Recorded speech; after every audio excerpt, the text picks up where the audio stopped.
It's the 11th of December and it's time for the 11th entry in my 24 ghost stories for Christmas. Okay, so this one I keep mentioning, so let's get it out of the road. And when I say get out of the road, I don't mean, I don't want to talk about it because, let's face it, I always mention it and I could talk about it forever. We're talking about Whistle and I Will Come to You, which was originally a short story by M.R. James. It was released in 1904 and it was adapted for television by the BBC for Omnibus in 1968. It was also adapted recently in 2010 once again for the BBC as they resurrected their Ghost Story for Christmas series. My first introduction to this story was the 1968 adaptation. I remember seeing it as a child and it was something which haunted me for a very long time growing up because it I think it was my first memory really of watching something that didn't need anything flashy. I loved films like Poltergeist and Ghostbusters and stuff like that. It didn't need any real massive special effects. There were a couple of little special effects in it, but it's all about the great acting of Michael Hordern and the fantastic direction by Jonathan Miller and the sounds, the atmosphere. It was all about the atmosphere. The story is about an academic who decides to go on holiday. He goes holiday down to somewhere down the coast, somewhere in England. And while he's there, he goes on these long walks along the isolated shore, and eventually he finds a graveyard, an old abandoned cemetery. And in the cemetery, hanging out of one of the graves, is what looks like an old flute. So he takes this because it's established that he's not superstitious, doesn't believe in these things. He's a professor, he's an academic, and he cleans up the whistle and blows into it. And when he blows into it, he starts to have these dreams of being chased by something along the stretch of sand nearby, and hearing the sound of wind at night. And he's just haunted by this and terrorised by it.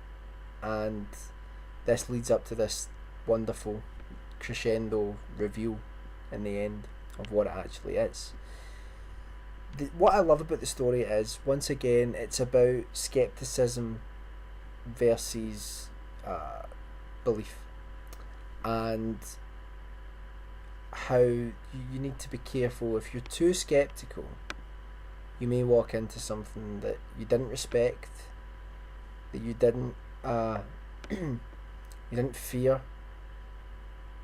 I think what it's saying is that everybody needs to at least have an open mind and not to be closed off to these things. And if you are open-minded, where you think there's at least the smallest possibility that the supernatural may exist, that does mean that you won't take it lightly. You'll take it lightly if you don't believe in any of it. And that's the point, and that's why this man ends up being terrorised, because he doesn't think about these sorts of things. The original television adaptation is a little bit quirky. The professor is portrayed as very, very eccentric. It's something which I kind of wish they hadn't done, because in the original story he's not that eccentric.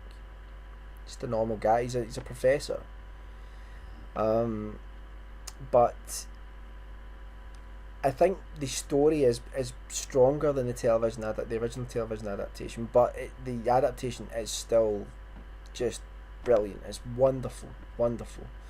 The strange thing is, this was in, excuse me while I scratch my eye, it was in black and white, but I have this memory of watching it in colour as a child. Strange that, isn't it? And I don't think there's a colour version of it, so I don't know why I would have that memory. It's weird. The original story starts off with a conversation between the professor and his neighbour about the supernatural, and he scoffs at it. and it's about how he comes to face that, you know. And what do you do if you face something that you absolutely don't believe in? But imagine taking someone like Richard Dawkins, right, the biggest skeptic out there, and locking him in a room with a ghost. Imagine that. Imagine how that would affect someone. Your entire vision or entire belief system of the world would be shattered. Absolutely shattered. So that's what Whistle and I Will Come to You is about. The original story has a slightly different title, which these days hasn't aged very well because it's Oh Whistle and I'll Come to You, My Lad, which sounds a little bit like some gay porn. But don't let that put you off, unless you're into that sort of thing. But then you just be disappointed because it's not gay porn. Go and check the story out. I'll leave a link down to the story down below. It's one of the greatest ghost stories of all time. If I had to pick one ghost story of all time that was the greatest, it'd be very difficult, but Whistle and I'll Come to You is definitely up there.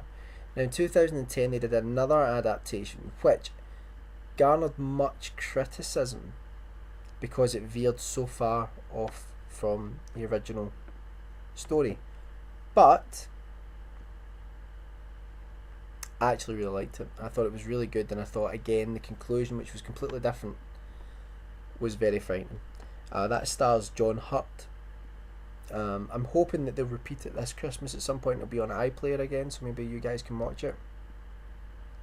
I thought it was really interesting that they went a different way with it, and see, I don't mind people I guess reinterpreting something is a safer bet than remaking something, you know. People always talk about John Carpenter's The Thing as a remake of The Thing from Another World. Although there are aspects of it in there, it's absolutely a reinterpretation of the original short story Who Goes There. So you're on safer ground, you know. The comparisons are still there, but it's not essentially a remake, you know. It's a retelling of a story which existed before the first film. And that's the case with Whistle and I'll Come to You. It's not a remake of the 1968 adaptation, it's a reinterpretation of the original story. My criticism of it was that it didn't need to be. It didn't need to be Whistle and I'll Come to You. That was the thing that annoyed me. I didn't know why they called it that, because they could have taken out the Whistle and I'll Come to You aspect and still had the same ghost story, and it would have been fine, and they could just have called it its own thing, you know. So I don't know why they did that, but anyway, it was still very effective. So you've got, there are audiobooks of it and things like that. I don't know if I'll do it at some point. I'm so reverential of that story, that I worry about not doing it properly, you know. So might do it at some point, I don't know. But that's Whistle and I'll Come to You. Definitely check it out. If you ever walk past somewhere and you see Whistle and I'll Come to You on DVD, the original 1968 version, pick it up, because the original release, which I picked up, I got the last one in the shop that I went into, I saw at some point going for £100 online. So they're actually collectible because it was a limited release. Of course that could be diminished if they re-release it again, but I've heard rumours that there are licensing issues with it. I don't know why there would be, but there are problems with it, so that they may not be re-released again. I think that's probably because it was released through the British Film Institute rather than BBC. I don't know, but anyway, go check that out. Whistle and I'll Come to You. Read the story below, watch the 1968 version, watch the 2010 version, and have sleepless nights.